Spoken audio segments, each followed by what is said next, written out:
بالحق بشيرا ونذيرا أما بعد فقد قال الله تبارك وتعالى في كلامه القديم في الفرقان الحميد بسم الله الرحمن الرحيم لا تموتن إلا وأنتم مسلمون. அளவற்ற அருளாளனும் நிகரற்ற அன்புடையோனுமாகிய எல்லாம் அல்ல அல்லாஹுவின் திருப்பெயரை கொண்டு தொடங்குகின்றேன். அன்பிற்கும் இறை நேசத்திற்கும் எமது பாசத்திற்கும் உரிய நண்பர்களே, நல்லோர்களே, தாய்மார்களே, தமிழ்நாடு சுன்னத் ஜமாஅத்துடைய மாநில உயர்மட்ட குழுவை சார்ந்த உன்னதமான என் உள்ளத்தின் நெருக்கமாக இருக்கக்கூடிய நிர்வாகிகளே, தமிழ்நாடு சுன்னத் ஜமாஅத்துடைய இயக்கம் வளருவதற்கு வேறாகவும் விழுதாகவும் நீராகவும் நேர்மையாகவும் இருக்கக்கூடிய அடிமட்ட உறுப்பினர்களே, நன்மைக்குரிய நல்ல நண்பர்களே, நம் அனைவரின் மீதும் அல்லாஹுடைய சாந்தியும் சமாதானமும் என்றென்றும் நீடித்து நிலவ வேண்டும் என்ற இனிய பிரார்த்தனையை என் இதய துடிப்போசையால் இந்த மாலை நேரத்தில் மறையோனாம் அல்லாஹுவிடம் இருகரம் ஏந்தி இதயம் இழக பிரார்த்தித்து கொண்டவனாக, யா அல்லாஹ், எந்த நோக்கத்திற்காக வேண்டி தமிழ்நாடு சுன்னத் ஜமாஅத்து தொடங்கப்பட்டதோ அந்த நோக்கத்தை முழுமையாக அடைவதற்கான வாய்ப்புகளை எங்கள் வாழ்நாளிலே நீடித்து நிறைவாக தருவாயாக என்ற இனிய பிரார்த்தனையும் கூடவே செய்து கொண்டவனாக என் உரையின் தொடக்கத்திற்கு வருகிறேன். கர்பலா சிந்திய கண்ணீர் துளிகள் காலம் கடந்தும் காயவில்லை என்று ஒரு கவிஞன் பாடினான். கர்பலா சிந்திய கண்ணீர் துளிகள் காலம் கடந்தும் காயவில்லை என்று ஒரு கவிஞன் சொன்னான். அது காயாது, காயாது, காயாது, காயவே காயாது, காய வைக்கவும் முடியாது. என்றும் ஈரமாய், அழுத்தமாய், ஆணிவேராய் அகில உலக முஸ்லிம்களின் அடிமனதில் அழுத்தம் திருத்தமாக பதிந்திருக்கக்கூடிய அந்த செய்தி என்றும் பசுமையானது. ஆண்டுதோறும் அது நினைவுபடுத்தப்பட்டாலும் நினைவுபடுத்தப்படாமல் விட்டாலும் அது மறையாது, மாறாது, எவராலும் மறைத்துவிட முடியாது என்பது சத்தியம் சொல்லும் அனைவரின் மனதிலும் இருக்கக்கூடிய செய்தி. காரணம் என்ன? இந்த பொதுக்கூட்டத்தின் தலைப்பு ஒரு வித்தியாசமானது. சத்தியத்தை நிலைநாட்டிட குருதி கொடை கொடுத்த கோமான் நபிகளாரின் குடும்பம் என்பது தலைப்பு. பால்முகம் மாறாத பருவச்சிட்டுக்கள், பால்முகம் மாறாத பருவச்சிட்டுக்கள் பலர் பாருலக பாதையில் பார்க்க வேண்டிய எத்தனையோ இன்பங்களை துறந்து இஸ்லாமிய நெறி காத்திட வேண்டும் என்பதற்காக வேண்டி உயிர் தியாகம் செய்த உயர்ந்த உத்தமர்கள் வாழ்ந்த பூமி இது. அன்னை மடியே சொர்க்கம் என்று அறிவுரை கூறிய அகமது நபியின் அரியா பாலகர்கள் அடிப்பட்டும் அறுபட்டும் அறத்தை நிலைநாட்டிய காட்சி இன்றும் நம் மனதில் நீங்காத இடத்தில் அங்கமகிக்கிறது. எப்படி மறக்க முடியும் கர்பலாவை? அது என்ன சாதாரண தியாகமா? எல்லா தியாகங்களையும் போன்றும் அதை நாம் 10ல் 1 11 என்று நினைத்து கடந்து விட முடியுமா? கதையாக மட்டும் படித்துவிட்டு மறந்துவிட முடியுமா என்றால் முடியாது என்பது கர்பலாவை பற்றி சொல்ல வேண்டிய 1 மணி நேர உரையின் தொகுப்பு. முடியாது என்பதை ஒத்த வார்த்தையில் முடித்துவிட முடியும். ஆனாலும் சில நிகழ்வுகள் உங்களுடைய மனதின் மையப்பகுதிக்கு நான் கொண்டு வந்தாக வேண்டும். கரீம் அலி ஷா ஹஸ்ரத் அவர்கள் ஹுசைன் ரலியல்லாஹு அன்ஹு அவர்கள் வரை உள்ள வரலாறுகளை முஆவியா ரலியல்லாஹு அன்ஹு அவர்கள் தொட்டு பல்வேறு சஹாபா பெருமக்கள் இந்த சமூகத்திற்கு ஆற்றிய தியாகத்தையும் அரசியல் விழுமியங்களையும் அடிக்கோடிட்டு அழுத்தம் திருத்தமாக பேசியிருக்கிறார்கள். நான் அவர்கள் விட்டதிலிருந்து தொடர விரும்புகின்றேன். ஹுசைன் ரலியல்லாஹு அன்ஹு அவர்கள் செய்த தியாகம், அவருடைய படுகொலை எப்படி நடந்தது, எதனால் நடந்தது, யாரால் நடத்தப்பட்டது, கடைசியில் நீங்கள் புள்ளி வைக்க வேண்டும். யாரால் நடத்தப்பட்டது, உண்மையில் இதற்கு யார் காரணம் என்பதை ஆதாரபூர்வமான வரலாற்று பின்னணியில் முஸ்லிம்கள் அறிந்து வைத்திருப்பது கடமை என்று நான் நம்புகிறேன். கூஃபாவிலிருந்து ஒரு 12,000 கடிதங்கள் ஹுசைன் ரலியல்லாஹுக்கு வருகிறது. நேரடியாக தலைப்பிற்கு செல்கிறேன். கூஃபாவிலிருந்து ஒரு 12,000த்திற்கு மேற்பட்ட கடிதங்கள் ஹுசைன் ரலியல்லாஹு அன்ஹு அவர்களுக்கு செல்கிறது. 12,000 கடிதங்களையும் படிக்கிறார்கள் ஹுசைன் ரலியல்லாஹு அன்ஹு. அந்த கடிதங்கள் அனைத்தும் ஒரே ஒரு தகவலையே எல்லோரும் எல்லா கடிதங்களிலும் எழுதியிருக்கிறார்கள். என்ன தகவல் என்று சொன்னால், யசீத் வழிதவறிய ஆட்சியை செய்து கொண்டிருக்கிறார், அவர் மது அருந்துகிறார், தொழாமல் இருக்கிறார், எனவே அவர் ஆட்சி எங்களுக்கு தேவையில்லை என்று அந்த கடிதம் பேசுகிறது. உங்களுக்கு எல்லாம் ஆச்சரியமா இருக்கும். மது அருந்துவதால் ஆளுவதற்கு தகுதி இல்லை என்று இன்று தமிழ்நாட்டில் சொல்ல முடியுமா? சொன்னா ஒரு பய ஆட்சிக்கு வர முடியாது. ஒருத்தன் கூட சாராயம் குடிக்காத தலைவனே கிடையாது. முதலமைச்சர் தொட்டு கடைசி வரையில் எம்எல்ஏ எம்சி வரை அனைத்து அரசியல்வாதிகளும் மது அருந்திய இரவை கழிக்கக்கூடிய காலத்தில் மது அருந்துபவன் ஆட்சிக்கு தகுதி இல்லை என்ற இஸ்லாமிய கட்டமைப்பு இருக்கிறதே, அது உலகத்தில் எந்த மார்க்கமும் சொல்லாத தகவல். நெஞ்சை நிமிர்த்தி திமிராக பேச வேண்டிய தகவல் அது. உலகில் எந்த மார்க்கம் சொல்லியிருக்கிறது மது அருந்துபவன் ஆட்சி செய்யக்கூடாது? இஸ்லாம் சொல்லுகிறது. எனவேதான் கூஃபா மக்கள் எழுதினார்கள், யசீத் வழிதவறி ஆட்சியை செய்து கொண்டிருக்கிறார், அவர் மது அருந்துகிறார், அவர் தொழுவதை விடுகிறார், எனவே எங்களுக்கு அந்த ஆட்சியாளர் தேவையில்லை. இந்த தகவல் எல்லா கடிதங்களிலும் இருக்கிறது. நீங்கள் வாருங்கள், உங்களுக்கு நாங்கள் பையத்து செய்து தருகிறோம். அகுலுல் பைத்தில் மிஞ்சிருக்கக்கூடிய ஹுசைன் ரலியல்லாஹு அன்ஹு அவர்கள் தான் வர வேண்டும் என்று அவர்கள் ஆசைப்படுகிறார்கள். ஹுசைன் ரலியல்லாஹு அன்ஹு எப்படி ரசூலுல்லாஹுவை பார்த்தால் எப்படி இருக்குமோ அப்படியே ஹுசைன் ரலியல்லாஹு அன்ஹு அவர்கள் அப்படியே ஜெராக்ஸ் காப்பி. கண்மணி நாயகத்தின் முகத்தோற்றம், நடை தோற்றம், உடல் தோற்றம் அப்படியே காப்பி அடிக்கப்பட்டவர்கள் தான் ஹுசைன் ரலியல்லாஹு அன்ஹு. அல்லாஹ் ஏன் அப்படி கொடுத்தான் அப்படிங்கிறது நிறைய காரணங்கள் இருக்கிறது. அவைகளை விவரிப்பதற்கு இது நேரமில்லை. எனக்கு கொடுக்கப்பட்ட நேரம் அதற்கு போதவில்லை. நான் அதற்குள்ள போகலை. ஒரு செய்தியை மனதில் வைங்க, அது மிக முக்கியம். என் உரையின் கடைசியில் உங்களுக்கு விளங்கும். ரசூலுல்லாஹி ஸல்லல்லாஹு அலைஹி வஸல்லம் அவர்களை போன்றே ஹுசைன் ரலியல்லாஹு அன்ஹு அவர்கள் இருப்பார்கள். இதை மட்டும் மனசில் அப்படியே அழுத்தமாக பதிச்சுக்குங்க. அப்போதான் என்னுடைய உரையின் இறுதியில் இதை ஏன் சொன்னேன் என்பது உங்களுக்கு புரியும். ஓகேவா? இவ்வளவு அமைதியா? சோகம் தேவை, அதற்காக வேண்டிய அமைதி அவசியமில்லை. நீங்கள் ஆரோக்கியமாக ரொம்பவும் ஆக்டிவாக இருக்கிறீங்க அப்படிங்கிறத நீங்கள் அடிக்கடி காட்டணும். ஏன்னா வரலாறு மிக கத்தியில் நடப்பதை போன்று தகவலை பதிவு செய்தாக வேண்டும். கொஞ்சம் பிசகினாலும் நான் நரகத்திற்குரியவனாக மாறக்கூடும். அவ்வளோ ஆபத்தான வரலாறை நாம் பேசவிருக்கிறோம். இந்த கடிதங்கள் எல்லாம் ஹுசைன் ரலியல்லாஹு அன்ஹு படிக்கிறார்கள். படித்த பிறகு முடிவெடுக்கிறார்கள், கூஃபாவிற்கு பயணமாகலாம்.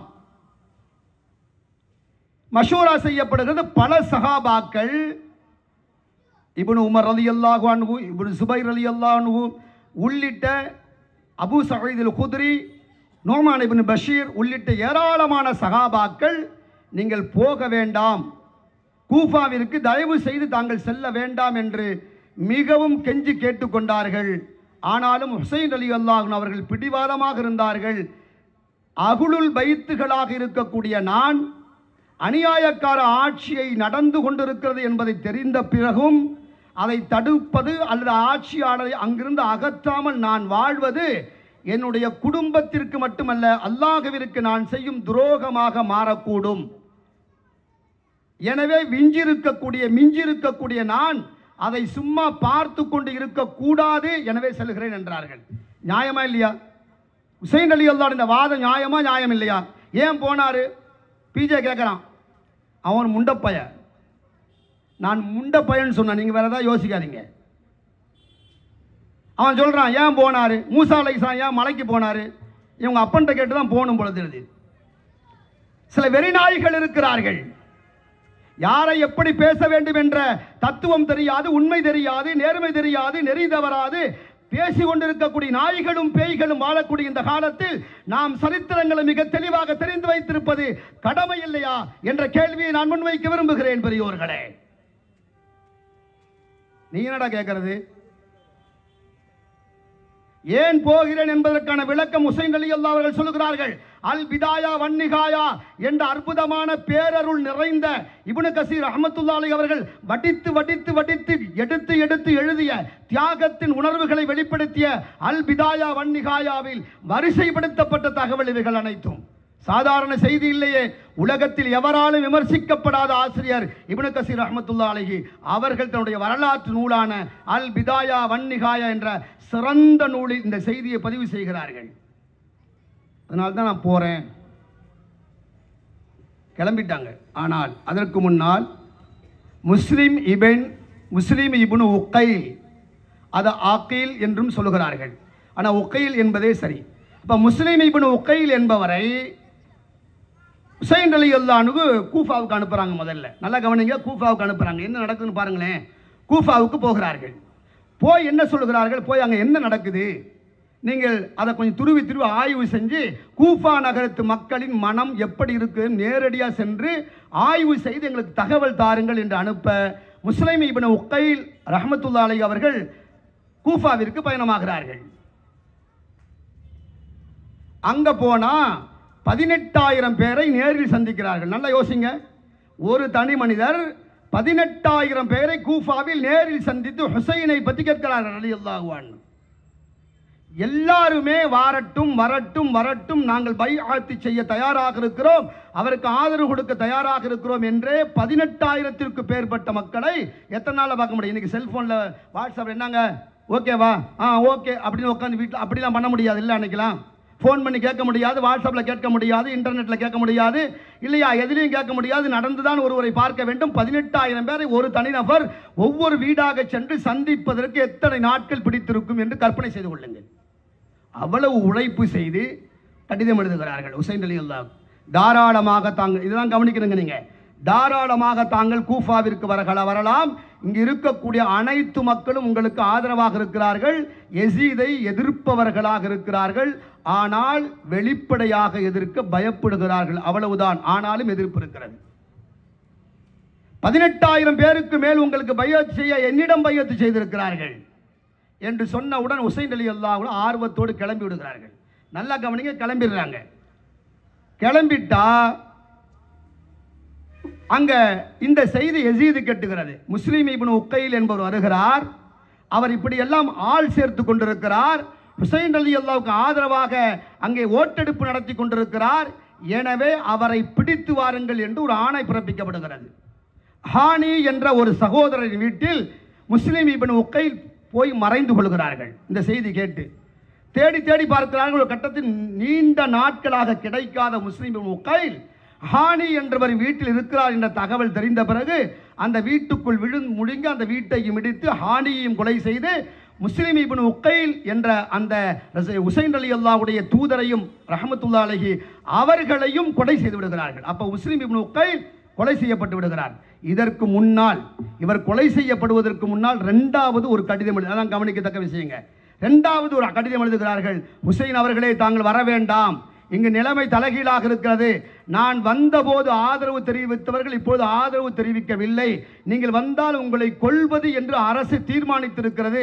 தயவு செய்து தாங்கள் மதீனாவை விட்டு கிளம்ப வேண்டாம், வர வேண்டாம் என்று இரண்டாவது கடிதம் எழுதுகிறாங்க. இந்த கடிதத்தை எடுத்துக்கொண்டு குதிரையில் ஒருவர் சகோதரர் வேகமாக வந்து கொண்டிருக்கிறார். அதற்கு இடையில் முஸ்லீம் இப்னு அங்கு கொலை செய்யப்படுகிறார். புரியுதா உங்களுக்கு? இந்த லெட்டர் வருது. முதல் லெட்டர் பார்த்துட்டு கிளம்பிட்டாங்க. அதெல்லாம் ஒன்று வாட்ஸ்அப் இல்லையே, டக்குன்னு தந்தி அடிக்க முடியாது அல்லவா. குதிரையில் எடுத்துக்கொண்டு ஏறத்தாழ 1500 கிலோமீட்டருக்கு அந்த பக்கம் இருக்கக்கூடிய ஒருவர் எத்தனை நாள் வரும் குதிரையில் போகிறதுக்கு? எவ்வளோ உணவு தேவைப்படும்?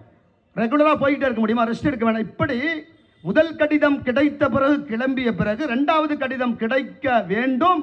அவர் வேகமாக குதிரையை ஓட்டி ஹுசைன் ரலியல்லாஹு கதிரைத்து கொடுக்கணும், வர வேண்டாம் என்று சொன்ன கடிதம் கொடுக்கணும் வேகமாக வருகின்ற போது அதற்குள் ஹுசைன் ரலியல்லாஹு கர்பலாவிற்கே வந்து சேர்ந்து விட்டார்கள். இதான் நிலைமை. வந்துட்டா அந்த கடிதம் ஹுசைன் ரலியல்லாஹுவிடம் கொடுக்கின்ற போது அவர்கள் சுற்றி வளைக்கப்பட்டு விட்டார்கள். மிஷ்ரி என்று சொல்லப்படக்கூடிய ஒரு நயவஞ்சகனால், ஜியாத் என்ற கவர்னரால் ஆணையிடப்பட்டு 1000 பேர் கொண்ட ஒரு குதிரைப்படை வீரர் ஹுசைன் ரலியல்லாஹுவை கர்பலாவுக்கு கொஞ்சம் தூரத்துக்கு முன்னாலேயே வளைத்து பிடிக்கப்படுகிறார்கள். இந்த நேரத்தில் கடிதம் வந்து கொடுக்கப்படுகிறது. என்ன செய்ய முடியும்? ஒன்றும் செய்ய முடியாது. இதுதான் நிலைமை. இதற்கு முன்னால் ஹுசைன் ரலியல்லாஹு அவர்கள் மதீனாவிலிருந்து கூஃபாவிற்கு கிளம்பி விட்டார் என்ற தகவல் கிடைத்த உடனேயே இப்னு உமர் அவர்கள் துடிக்கிறார்கள். ஆகா, ஹுசைன் கிளம்பி விட்டார்களா? ஏன் என்னிடம் இவ்வளவு நாளாக சொல்லவில்லை? எத்தனை நாட்கள் ஆகிறது என்று கேட்கிறார்கள். 3 நாட்களாக, 3 நாளாக ஆகிவிட்டதா? ஆகா என்று துடித்த இப்னு உமர் ரலியல்லாஹுடைய மகனார் அப்துல்லா ஒரு குதிரையை ராக்கெட் வேகத்தில், மின்னல் வேகத்தில் ஓட்டிக்கொண்டு ஹுசைன் ரலியல்லாஹுவை 3 இரவுக்கு பிறகு நடுக்காட்டில் சந்திக்கிறாங்க. இதான் நான் கடைசிக்கு முடிவுக்கே வருகிறேன். நடுக்காட்டில் இவங்க சந்திக்கிறாங்க. சந்தித்து இப்னு உமர் ரலியல்லாஹு அன்ஹு அவங்க கேட்குறாங்க, ஹுசைன் ரலியல்லாஹு குதிரையில், இப்னு உமர் ரலியல்லாஹு குதிரையில். புரியுதா உங்களுக்கு? ஹுசைன் ரலியல்லாஹு அலி ரலியல்லாஹு மகனார், இப்னு உமர் ரலியல்லாஹு அந்த 2 சிங்கங்களின் 2 மகன்கள். உமர் ரலியல்லாஹு சிங்கம், அலி ரலியல்லாஹு சிங்கம், 2 சிங்கங்களின் 2 மகன்களும் குதிரையில் எதிரும் புதிருமாக நிற்கிறார்கள். வளைத்து விட்டார்கள். இப்னு உமர் ரலியல்லாஹு, ஹுசைன் ரலியல்லாஹு குதிரையில் இருந்து கொண்டே பேசுகிறார்கள். என்ன பேசுறாங்க தெரியுமா? ஐன துரீத். இப்னு உமர் கேட்கிறார், ஐன துரீத், எங்க போறீங்கன்னு கேட்கிறாங்க. அவங்க சொல்றாங்க, நான் காலலி ஈராக்கிற்கு போகிறேன் என்று ஹுசைன் ரலியல்லாஹு சொல்றாங்க. நல்லா கவனிங்க, ஈராக்கிற்கு போகிறேன் என்று சொல்கிறார்கள். இதை கேட்ட அடுத்து சொல்கிறார்கள், வஅக்ரஜகுல்லதி குத்துபல்லதி உர்சிலத் மினல் இராக்கி யுலினுன அன்னஹும் மின்ஹும். அதாவது இவ்வளவு கடிதங்களை எழுதி எனக்கு அனுப்பியிருக்கிறார்கள் பாருங்கள் என்று கடிதங்கள் நிரம்பிய மூட்டையை கொட்டி காட்டுகிறார்கள். இப்னு உமர் இவ்வளவு பேர் எழுதியிருக்காங்க, 12,000த்திற்கும் மேற்பட்டவர்கள் எனக்கு ஆதரவு தெரிவித்திருக்கிறார்கள். எனவே நான் எப்படி போகாமல் இருக்கவே நான் போறேன்றாங்க. இதை கேட்ட இப்னு உமர் ரலியல்லாஹு சொல்கிறார்கள், லா தஅதீஹும், எனது சகோதரா, ஒரு காலத்தில் நீங்கள் கூஃபாவிற்கு போக வேண்டாம். அங்கு இருக்கக்கூடிய ஷியாக்கள் எல்லாம் நாய்களை விட கேவலமானவர்கள் என்று சொல்கிறார்கள். நம்ம ஷியாக்களை ஆதரிக்கிறோம், கொடூரம் அது.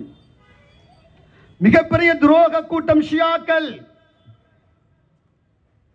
ஹுசைன் ரலியல்லாஹு கொலை செய்தவர்கள் ஷியாக்கள், ஹசன் ரலியல்லாஹு கொலை செய்தவர்கள் ஷியாக்கள், அலி ரலியல்லாஹுவை கொலை செய்தவர்கள் ஷியாக்கள்.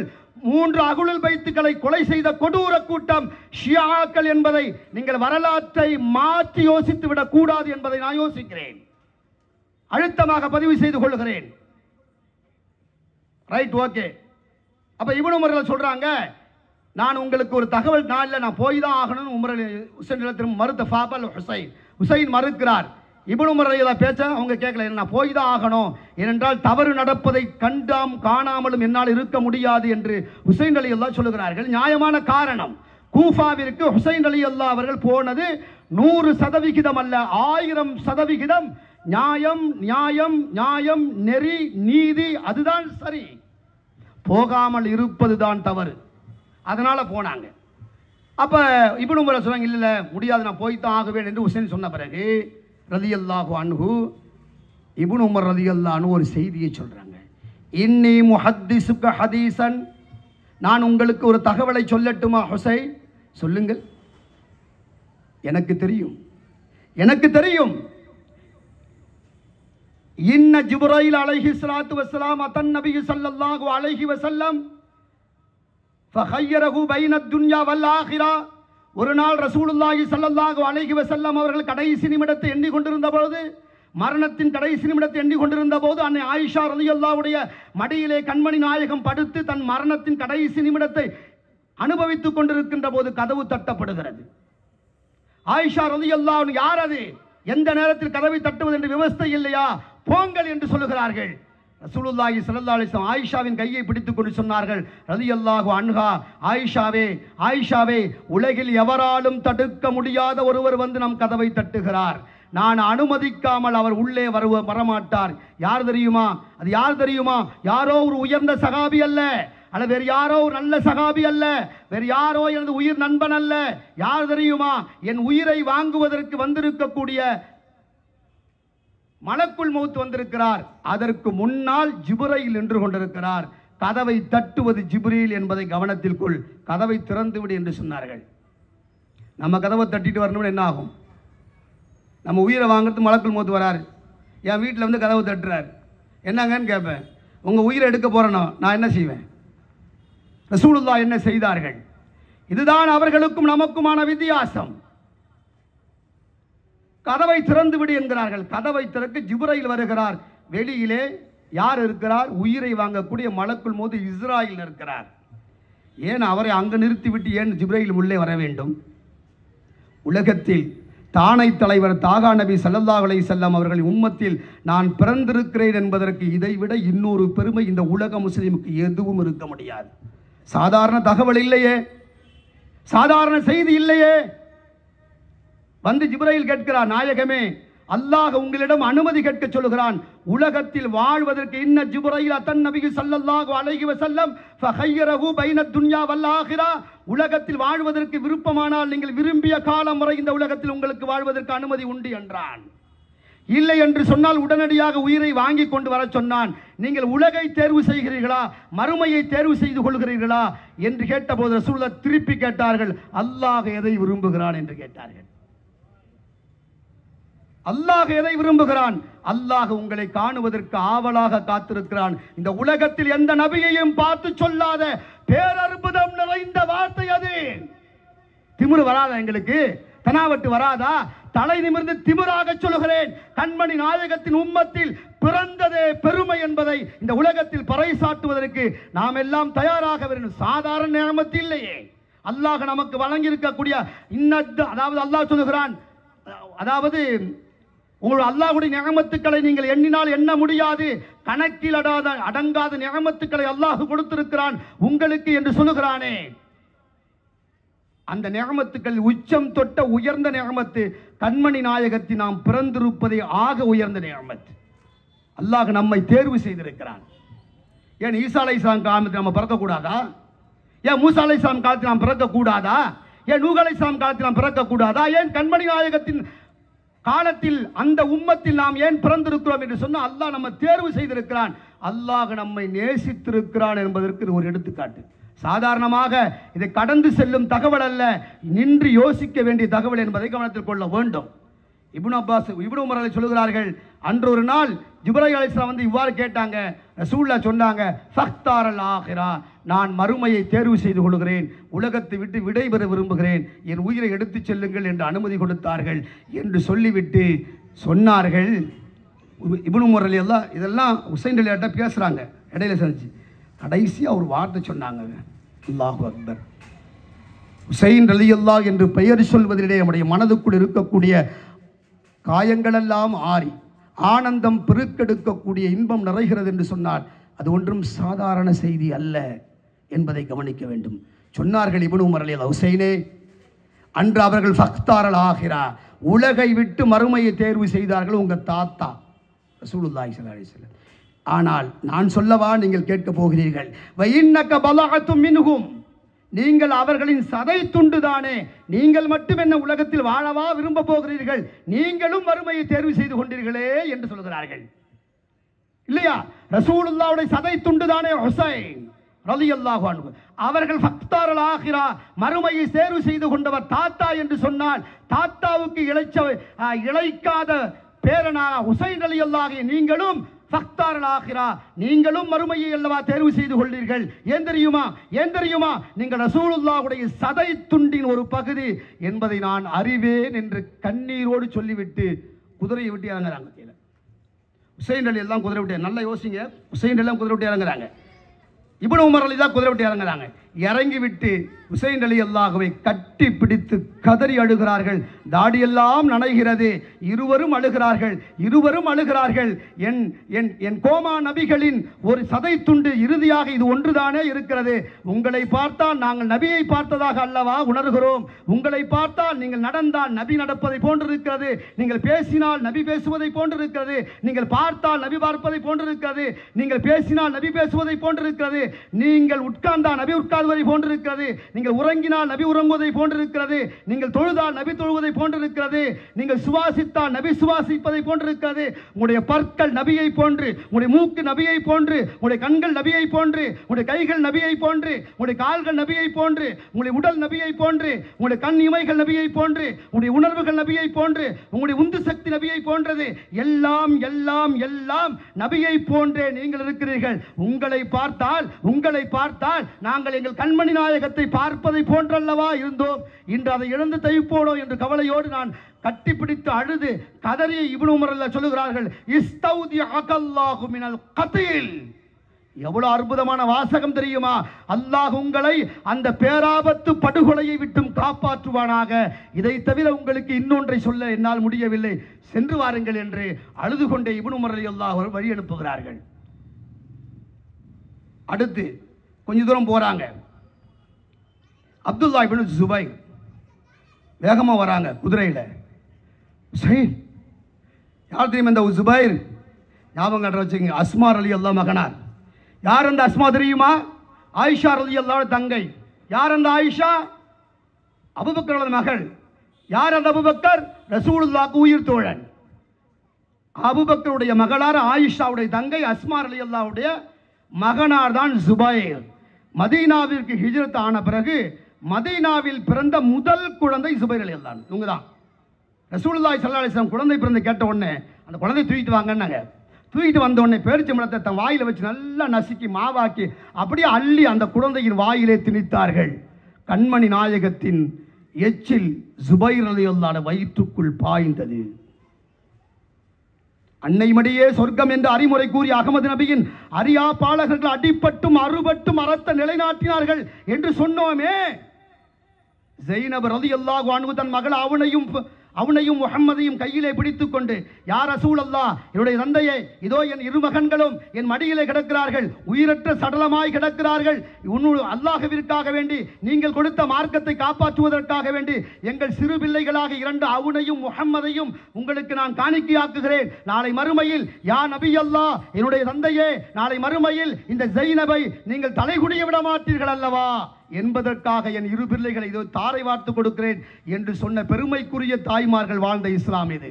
இஸ்லாம் என்ற இனிய மார்க்கம் மட்டும் இந்த உலகத்தில் இல்லாமல் இருந்திருந்தால், இஸ்லாம் எனும் இனிய மார்க்கம் மட்டும் இந்த உலகத்தில் இல்லாமல் இருந்திருந்தால் எத்தனையோ தாய்மார்கள் தாலி எறிந்து தவியாய் தவித்து துடியாய் துடித்து செத்து போயிருப்பார், மகனை செத்து போயிருப்பார் என்று தன் மகன்களுக்கு அணிகலன்கள் இட்டு, அறுபட போகும் ஆடுகளுக்கு அணிகலன்கள் இட்டு, சென்று வா மகனே, நாளை திரும்பி வா என்று சொல்ல மாட்டேன், என் மார்பில் நீ பாலிருந்தது உண்மை என்று சொன்னால் அங்கே செத்து விடு, பலர்களை சாகடித்து விடு, திரும்பி வராதே, அல்லாஹ்விடம் சென்று விடு, சென்று சொல், என்னுடைய தாத்தாவிடம் சொல், முஹம்மது சொல்லு, ஸைனபாக என் அம்மா எங்க ரெண்டு பேர்த்தையும் அல்லாஹ்விற்காக தாரை வார்த்து கொடுத்தார் என்று பெருமையோடு பேசுங்கள். என் சலாத்தை என் தந்தைக்கு உன் தாத்தாவிற்கு சொல் மகனே என்று சொன்ன பெருமைக்குரிய தாய்மார்கள் இஸ்லாத்தின் மணிக்கற்களாய் இன்றும் வாழ்ந்து கொண்டிருக்கிறார்கள்.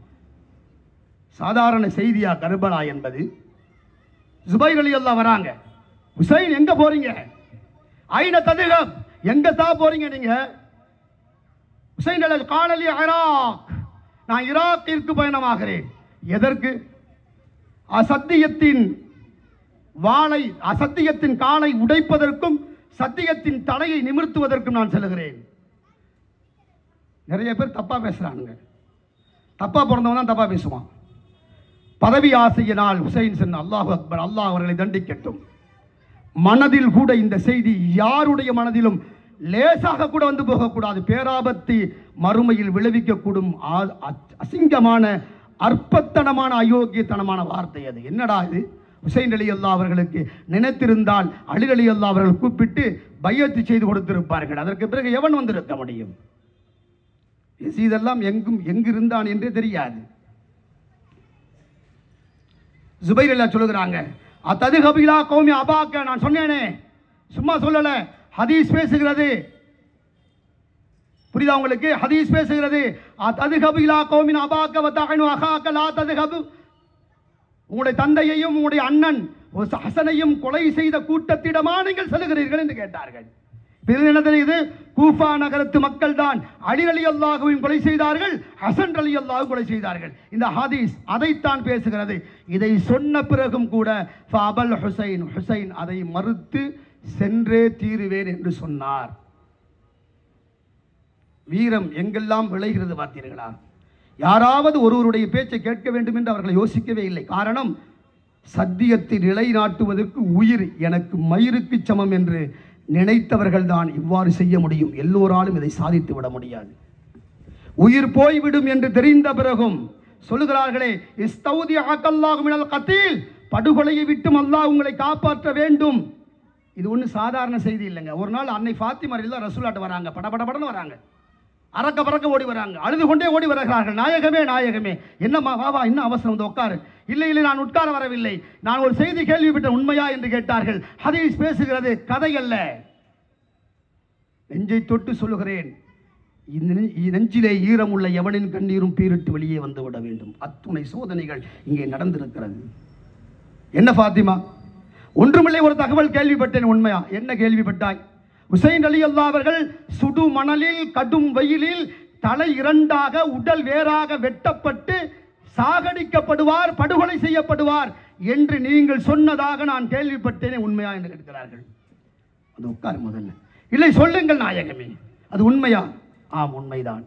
யார் சொன்னது? ஜிப்ரைல் இப்பதான் வந்தார். வந்துவிட்டு சொன்னார், நான் நெஞ்சம் தாங்காமல் கதறி கொண்டிருக்கிறேன், அதற்கு பரிகாரமும் இல்லை என்று அல்லவா சொல்லிவிட்டு சென்றார். ஜிப்ரைல் தான் சொன்னார், ஹுசைன் அப்படித்தான் படுகொலை செய்யப்படுவார் என்று. அதை மாற்ற முடியுமா? அல்லாஹ்வுடைய விதி அல்லவா, அல்லாஹ் தீர்மானித்த நிகழ்வு அல்லவா. ஹுசைன் ரலியல்லாஹு அவர்கள் கொடும் வெயிலில் சுடு மணலில் இருவேறாக கொலை செய்யப்பட்டு சதை துண்டங்களாக பல்வேறு கூறுகளாக பிரிக்கப்படுவார்கள் என்ற தகவலை கண்மணி நாயகம் அன்னை ஃபாத்திமா ரலியல்லாஹு அன்ஹா அவர்கள் உயிரோடு இருக்கும்போதே சொன்னார்கள். அப்போ அன்னை ஃபாத்திமா ஒரு வேண்டுகோள் வச்சாங்க. என்ன அப்படி தெரியுமா? நாயகமே, அதை எப்படியாவது தடுத்து நிறுத்தணும். தடுத்து நிறுத்தவா? அல்லாஹ் விதியை தடுத்து நிறுத்துவதா? ஃபாத்திமா ரலியல்லாஹு சொல்றாங்க, முடியும். முடியுமா? எப்படி முடியும்? அன்பு மகளாரின் அறிவை யோசித்தார்களா, அல்லது அவர்கள் ஆசையில் பேசுகிறார்கள் என்று யோசித்தார்களா, அல்லது மகன் மீது உள்ள அன்பில் அவர்களை சொல்லுகிறார்களா என்றெல்லாம் கண்மணி நாயகம் யோசித்தார்களா என்றெல்லாம் யோசிக்க முடியாது, பேச முடியாது. ஆனால் கேட்குறாங்க, மகள் அல்லவா, மகள் ஒன்றும் அவ்வளவு சாதாரண உறவு இல்லையே ஒரு தந்தைக்கு. உயிரை விட உயர்வாகத்தான் எல்லோ தந்தையும் பார்ப்பார்கள். மகள் என்றால் ஒரு தனி பிரியம். கண்மணி நாயகம் அதற்கு விதிவிலக்கல்ல. கேட்டார்கள், சொல் மகளே, எப்படி காப்பாற்ற முடியும்? இஸ்தஜாபு துஆ வச்சிருக்கீங்களா? வச்சிருக்கேன். எப்பொழுது கேட்டாலும் எல்லா நபிமார்களுக்கும் அங்கீகரிக்கப்பட்ட ஒரு துவாவை, அல்லாஹ் சிறப்பு துவாவை கொடுத்திருப்பான்ல. இப்போ நீங்க வச்சிருக்கீங்களா? பயன்படுத்தி விட்டீர்களா? இல்லை, பயன்படுத்தல. அந்த துவாவை பயன்படுத்தி ஹுசைன் ரலியல்லாஹு மரணத்தை காப்பாற்ற சொல்ல, ஹுசைன் ரலியல்லாஹு அந்த கொடூர கொலையை விட்டும் காப்பாற்றும்படி சிறப்பு துவாவை பயன்படுத்தி அல்லாஹ்ட்ட கேளுங்கன்னாங்க. நியாயமா இல்லையா? நியாயமா இல்லையாங்க? நியாயம் இல்லையா? ஃபாத்திமா ரலியல்லாஹு ரசூலுல்லாஹ் கேட்ட நியாயமா இல்லையா? நியாயம் தானே?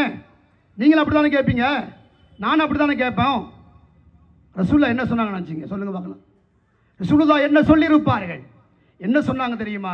அதாங்க, நாம் உயிரை விட கண்மணி நாயகத்தை அந்நபியு அவுலா பில் முஃமினீன மின் அன்ஃபுஸிஹிம், உலகத்தில் வாழக்கூடிய முஸ்லிம்களே, நீங்கள் அல்லாஹ்வுடைய தூதராகிய ரசூலுல்லாஹ்வை உங்கள் உயிரை விட அதிகம் நேசியுங்கள் என்று குர்ஆனில் அல்லாஹ் சொல்றான். சும்மா ஒன்று சொல்ல மாட்டான். ரசூலுல்லாஹ் சொன்னார், இல்லை மகளே, அந்த துஆவை உன் மகனுக்கோ என் பேரனுக்கோ பயன்படுத்த முடியும், அந்த மரணத்தை தடுக்கவும் முடியும். ஆனால் நான் செய்ய மாட்டேன். ஏன் தெரியுமா? என் உம்மத்தில் பெரும்பாவிகள் நரகத்தில் இருப்பார்களே, அவர்களை வெளியேற்றுவதற்காக நான் அந்த துஆவை பத்திரப்படுத்தி வைத்திருக்கிறேன். எனவே அதை நான் செய்ய முடியாது. யாரால் சொல்ல முடியும்? எங்கள் கண்மணி நாயகம் எங்கள் மீது எந்த அளவிற்கு உயிர் வைத்திருந்தாள், எந்த அளவிற்கு அன்பு வைத்திருந்தாள், தன் மகளுடைய இந்த கேள்விக்கு இத்தகைய பதிலை சொல்ல முடியும். என் உம்மத்தில் நரகவாதிகளுக்கு பயன்படுத்துவதற்கு நான் வைத்திருக்கிறேன். நாளை மறுமையில நரகத்தில் வெந்து கொண்டிருக்கின்ற மூமின்களை ரசூலுல்லாஹ் பார்த்து, அவனை தூக்கு, இவனை தூக்கு, யா அல்லாஹ் இவனையும் தூக்கு, அவனையும் தூக்கு என்று ரசூலுல்லாஹ் சொல்ல சொல்ல சொல்ல அல்லாஹ் நரகத்திலிருந்து எல்லாவற்றையும் வெளியேற்றிக் கொண்டே இருப்பான். அல்லாஹ் கடைசியில் கேட்பான, நிறைய செய்தி வர நான் உள்ள வரேன். அல்லாஹ் ரசூலுல்லாஹ்ட்ட கேட்பானா, வேற யாராவது இருக்கிறாங்களா? இது பார்க்குறம்மாங்க ரசூலுல்லாஹ். எல்லா நரகம் முழுவதும் பார்ப்பாங்க, யாருமே இல்லை நாயகமே, நாயனே, யாருமே இல்லை நாயன். அப்படியா? உனக்கு திருப்தியா? இதுதான் எனக்கு திருப்தி, நான் சொர்க்கம் செல்கிறேன் என்று. நரகவாதிகள் கூட சொர்க்கம் சென்ற பிறகுதான் எங்கள் நாயகம் சொர்க்கம் செல்வார்கள் என்று சொன்னால், இந்த உலகத்தில் என் கண்மணி நாயகத்தை நான் நேசிப்பதற்கு அளவுகோல் தேவையா? எல்லை கடந்து ஏன் புகழ்கிறீர்கள்? தௌஹீதின் ஆதாரி நாய்கள் கேட்கிறார்களே, அளவு கடந்து கண்மணி நாயகத்தை ஏன் புகழ்கிறீர்கள்? போலி தௌஹீதின் ஆதாரிகள் கேட்கிறார்களே, அந்த நாய்களை பார்த்து நான் சொல்லுகிறேன், அந்த நாதாரி கோமாளிகளை பார்த்து சொல்லுகிறேன், கண்மணி நாயகம் ஒருவேளை நான் நரகத்திற்கு போனால் என்னை நரகத்திலிருந்து எடுத்து சொர்க்கத்திற்கு அனுப்பக்கூடிய ஆற்றலும் வலிமையும் எங்கள் கண்மணி நாயகம் அவர்களை தவிர உலகத்தில் யாருக்கும் இல்லை, யாருக்கும் இல்லை. ஏன் நான் நேசிக்க கூடாது? அதில் அளவுகோலே, எந்த அளவுகோலும் தேவையில்லை. என் உயிரை விட நான் அதிகம் நேசிப்பேன்.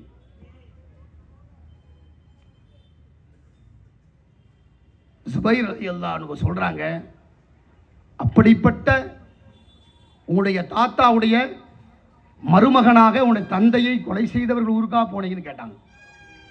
ஆனால் போயிட்டாங்க, முடியாது என்று தானே போனார்கள். அடுத்து அபூ சயீத் அல் குத்ரி, முடிச்சிடுறேன்.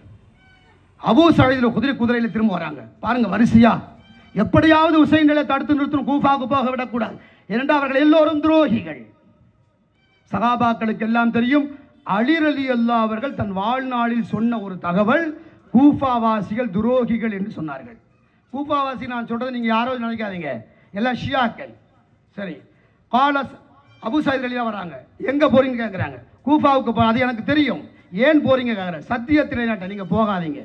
ஃபபல் ஹுசைன், ஹுசைன் மறுத்தார், போகத்தான் வேணும். நான் ஒரு செய்தியை சொல்லட்டுமா?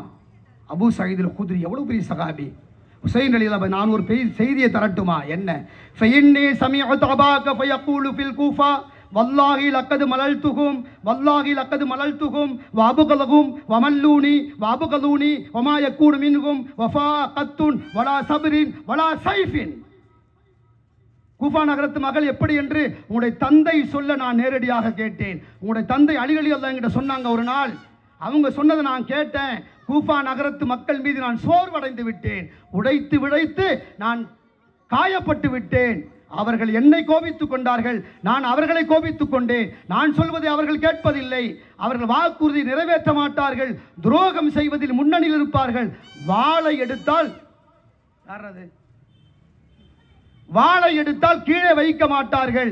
எனவே அநியாய போர்களில் அவர்கள் ஈடுபடுவார்கள், சொல்வதை கேட்க மாட்டார்கள், துரோகத்தையே தொழிலாக செய்யக்கூடிய மக்கள் என்று கூஃபா நகரத்து மக்களை பற்றி அலி ரலியல்லாஹு ஆட்சி செய்த பொழுது அபூ சயீத் அல் குத்ரி ரலியல்லாஹு சொன்னதை இது ஹுசைன் ரலியல்லாஹு சொல்றாங்க. விளங்குதா? விளங்குதா? விளங்கி இருக்கணும். ரைட். இப்போ இதையும் கடந்து ஹுசைன் ரலியல்லாஹு இல்லை, நான் போய் தான் அவனுக்கு வந்துட்டு போறாங்க, மறிக்கிறாங்க. ஒரு இடத்துல இப்னு ஜியாத் பிஷ்ருக்கு ஒரு ஆணை பிறப்பிக்கிறான். ஹுசைன் ரலியல்லாஹு மருதுங்க, தண்ணி இல்லாத இடத்தில் அவர்களை கூடாரம் அடைக்க விடுங்கள். நான் சுருக்குகிறேன். அதான் கர்பலா. ஃபுராத் நதிக்கரை, இந்த பாருங்க, ஃபுராத், நஹருல் ஃபுராத்னு போட்டிருக்கா அந்த ஓரத்தில், அதான் நதி, நஹருல் ஃபுராத், அதான் ஃபுராத் என்ற நதி. இவங்க தான் ஹுசைன் ரலியல்லாஹு படைகள். நான் அந்த படத்தை எடுத்து அனுப்பினேன் பாருங்க. ஃபுராத் நதி யூப்ரட்டிஸ் நதின்னு அவங்க இன்னைக்கு அதுக்கு பேர் யூப்ரட்டிஸ் நதி, பேர் மாறிடுச்சு. இப்போ அங்கே தான் நதி. ஹுசைன் ரலியல்லாஹுடைய படை இங்கே, இங்கே இந்த ஓரத்தில் ஒரு அல்மின்பரில் ஹுஸ்னி வல் ஹந்தக், அது அந்த அந்த அந்த அங்கே தான் ஹுசைன் ரலியல்லாஹுடைய படை. இங்கே பாருங்க, அங்கே ஒரு குழு, இங்கே ஒரு குழு, இங்கே ஒரு குழு, இங்கே ஒரு குழு, இங்கே ஒரு குழு, இங்கே ஒரு குழு, இப்படியாக 1000 குதிரை படை வீரர்கள் ஹுசைன் ரலியல்லாஹு குடும்பம். அங்கே பாருங்க கூஃபா இது போட்டிருக்கா, அதே மாதிரி தான் ஒரு வரைபடம், அது மாடல். இப்படித்தான் இருந்திருக்க முடியும். ஏன்னா ஃபுராத் நதிக்கரை ஓரத்தில் ஹுசைன் ரலியல்லாஹு கூடாரம் அடித்த இடத்தில் யசீதுடைய படை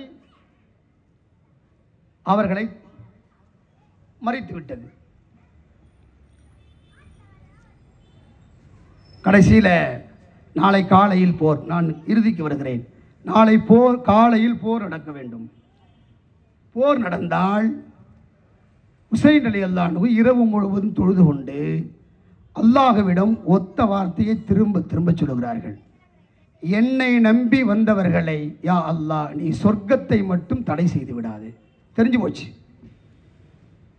மரணம் தீர்மானிக்கப்பட்டு விட்டது. எப்படி ஆனாலும் பல நூற்றுக்கணக்கான பேரை முதல் நாளில் ஹுசைன் ரலியல்லாஹு பலர்களை கொலை செய்தார்கள். 1000 பேர்த்துல 240 பேர் செத்தாங்க. ஹுசைன் ரலியல்லாஹுடைய பக்கம் 2 பேர் தான் ஷஹீதானாங்க. யசீது பார்த்தான், இது சரிப்படாது, இன்னொரு 1000 பேரை கொண்டு வந்தான். மீண்டும் 1000 பேராக மாறியது. 1250 பேர் மொத்தமாக ஹுசைன் ரலியல்லாஹு முடிச்சிட்டாங்க. ஹுசைன் ரலியல்லாஹு அவருடைய மகளுக்கு ஒரு குழந்தை பிறந்தது. குழந்தை பிறந்து 1 வாரம், கர்பலாவில் பிறந்த குழந்தை அது. அந்த குழந்தைக்கு தண்ணீர் வேண்டும். எடுப்பதற்காக செல்லுகின்ற போது தண்ணீர் கொடுக்க முடியாது என்பது வேறு. புரியுதா உங்களுக்கு? தண்ணீர்லாம் முடியாதுன்ட்டாங்க. சரி, கொஞ்சம் குழந்தைக்காவது கொடுங்கடா. முடியாது என்று ஒரு அம்பை விட அம்பு அந்த பச்சிலம் பாலகரின் நெஞ்சில் பாய்ந்து அந்த குழந்தை இறந்து விடுகிறது. அதற்கு பிறகு ஹுசைன் ரலியல்லாஹுடைய மார்பில் 17 அம்புகளும் 23 கத்தி குத்துகளும் இருந்தது. படுகொலை செய்யப்பட்டு விட்டார்களே. தலையை தனியாக எடுத்தார்கள். தலையை தனியாக எடுத்துக்கொண்டு நடந்த கொடுமை என்ன தெரியுங்களா? தலையை ஒரு அம்புல குத்துனான். யாரு? பிஷர். குத்தி தூக்கிட்டு போறான். தூக்கி கொண்டு போய் யசீத், அவன் தான் கவர்னர், கூஃபாவுடைய கவர்னர் யசீத், பஸ்ராவுடைய கவர்னர் யசீத். அங்கே கொண்டு போய் அந்த தலையை கொடுத்து அவன் ஒரு கவிதை பாடிக்கொண்டே தூக்கிட்டு போறான். அவுஃபர்ர ரிகாபி ஃபில்லத்தின் வதஹாபின் இன்னி கத்தல்து மலிக்கன் மஹஜபன் அத்தல்து ஹைரன் நாசி வ உம்மம் வாபா. அப்படி பாடிக்கிட்டே போறான். நான் ஒரு மிகச்சிறந்த மனிதனை கொலை செய்து விட்டேன், ஒரு நல்ல குடும்பத்தின் தலைவனை கொலை செய்து விட்டேன், ஒரு நல்ல அரசனை கொலை செய்து விட்டேன், ஒரு நபியின் வாரிசுகளில் ஒருவனை நான் கொலை செய்து விட்டேன். அதனால் எனக்கு என் குதிரையில் தங்கத்தையும் வைரத்தையும் பரிசாக ஏற்றுங்கள் அப்படின்னு சொல்லிட்டே போறான். பாருங்க, ஹைருன் நாஸ், மனிதர்களிலே ஆகச் சிறந்த ஒருவரை நான் கொன்று இருக்கிறேன். எவ்வளவு தனாவட்டு திமிரு. குச்சி எடுத்துட்டு போறான். அங்க கவர்னரின் மாளிகையில் உசைன் அலி தலை தனியா இருக்கு. நல்லா யோசிங்க. கூஃபாவுடைய நகரம். நோமான் பஷீர் ரலியல்லாஹு அன்ஹு நிறைய நாள் வாழ்ந்த சஹாபி, அற்புதமான நபித்தோழர். அவங்க தான் கூஃபா நகரத்தின் கவர்னர். கவர்னர் மாளிகை உள்ள கடைசி கிளைமாக்ஸ் இதாங்க. கவர்னர் மாளிகைக்குள் உசைன் அலி தலை தனியாக இருக்குது. யசீத் வருகிறான். வந்து மிஷ்ரிடம் இருந்த அந்த அம்பை வாங்கி உசைன் ரலியல்லாஹுடைய அந்த உதட்டில் அப்படி குத்தி குத்தி விளையாடுகிறான். உசைன் ரலியல்லாஹுடைய உதட்டில் குத்தி குத்தி விளையாடுகிறான். நோமானுல் பஷீர் ரலியல்லாஹு பார்த்தாங்க. பார்த்து விட்டு சொன்னார்கள், யா யசீத், அந்த உதடு எப்படிப்பட்ட உதடு தெரியுமா? அந்த உதட்டில் ரசூலுல்லாஹ் எத்தனை முறை முத்தம் கொடுத்திருப்பார்கள் தெரியுமா? எனக்கு தான் தெரியும். தோல் மீளும் கண்மணி நாயகத்தின் தோல் மீளும் மார்பீலும் தவழ்ந்த முகம் அல்லவா அது? கண்மணி நாயகத்தின் உடல் பதித்த உதடல்லவா அது? யார் அவர் தெரியுமா? நன்றாக பார், நாயகத்தை பார்ப்பதை போன்றல்லவா இருக்கும், உனக்கு மனசாட்சியே இல்லையா மூடனே என்று நோமான் இப்னு பஷீர் ரலியல்லாஹு அன்ஹு திட்டுகிறார்கள். இத்தனை கொடுமைகள் உசைன் ரலியல்லாஹுவிற்கு ஏன் ஏற்பட்டது? கடிதம் எழுதியது யார்? கடைசி கேள்விக்கான பதிலுக்கு வந்துவிட்டு 5 நிமிஷம். கூஃபாவிலிருந்து 12,000க்கு மேற்பட்ட கடிதங்களை எழுதி வாங்கன்னு சொன்ன பிறகு உசைன் ரலியல்லாஹுவை மறித்து நின்றிருக்கக்கூடிய கூட்டத்தில் 8 பேர்கள் உசைன் ரலியல்லாஹு கடிதம் எழுதியவனு அங்கே நிற்கிறான். உசைனை கொலை செய்யறது. ஆகா, அப்போதான் உடனே ஆகா, நாம் ஏமாந்து விட்டோமே. எல்லா சகாபாக்களும் சொன்னார்களே, எல்லா தோழர்களும் சொன்னார்களே, சத்தியத்தை நிலைநாட்டுவதற்கல்லவா நான் பயணித்து வந்தேன். ஆகா, துரோகம் இழைக்கப்பட்டு விட்டேனே. எனக்கு கடிதம் எழுதியவன் யாரையும் காணவில்லையே. ஆகா, என் குடும்பத்தை நிர்கதியாகிவிட்டேனே, நம்பி ஏமாந்து போய்விட்டேனே. ஷியாக்களை நம்பி ஏமாந்ததால், நம்பிக்கை துரோகத்தால், ஷியாக்கள் என்ற துரோகிகளால் நம்பிக்கை துரோகத்தால் நடந்த கொடூர கொலைதான் உசைன் ரலியல்லாஹுடைய கொலை. இந்த கொலைக்கு காரணம் ஷியாக்களே. ஷியாக்களே, அழிய வேண்டும் ஷியாக்கள். நீங்களாம் யோசிக்கலாம், ஈரான் இப்போதாங்க சார் அப்படி பண்ணிட்டு இருக்கு. கொள்கை அளவில் ஈரானை நாம் ஆதரிக்க முடியாது. ஈரானும் ஈராக்கும் சண்டை போடுவது நாம் ஈராக்கின் பக்கம் நின்றோம். பலஸ்தீனும் இஸ்ரேலும் சண்டை போடுகின்ற போது பலஸ்தீனம் பக்கம் நான் நின்றோம். ஈரானும் இஸ்ரேலும் சண்டை போடுகின்ற போது இப்போ ஈரானின் பக்கம் நிற்கிறோம். வடகொரியா நின்றாலும் அதைத்தான் செய்வோம். ரஷ்யா செய்தாலும் அதைத்தான் பாராட்டுவோம். பாகிஸ்தான் செய்தாலும் அதைத்தான் பாராட்டுவோம். சைனா செய்தாலும் நாம் தலைமையில் தூக்கி வைத்து தான் கொண்டாடுவோம். ரஷ்யா செய்தாலும் கொண்டாடுவோம், பாகிஸ்தான் செய்தாலும் கொண்டாடுவோம், சைனா செய்தாலும் கொண்டாடுவோம், வடகொரியா செய்தாலும் கொண்டாடுவோம். அதுபோலவே ஈரானும் செய்தது, ஈரானை கொண்டாடுகிறோம். அவ்வளவுதான். அரசியல் கொண்டாட்டமே அல்லாமல் வேறில்லை. நாம் கொள்கையை விட்டு கொடுத்து சமரசம் செய்து கொண்டு ஷியாக்களை, இந்த இஸ்ரேல் ஈரான் போரை மட்டுமே வைத்துக்கொண்டு நீங்கள் ஷியாக்களை ஆதரித்தால் நாளை நரகத்திற்குரிய குற்றவாளிகளாக மறுமை நிறுத்தப்படுவீர்கள் என்ற எச்சரிக்கையை முன்வைத்து விடைபெறுகிறேன். வஸ்ஸலாமு அலைக்கும் வரஹ்மத்துல்லாஹி வபரகாத்துஹு.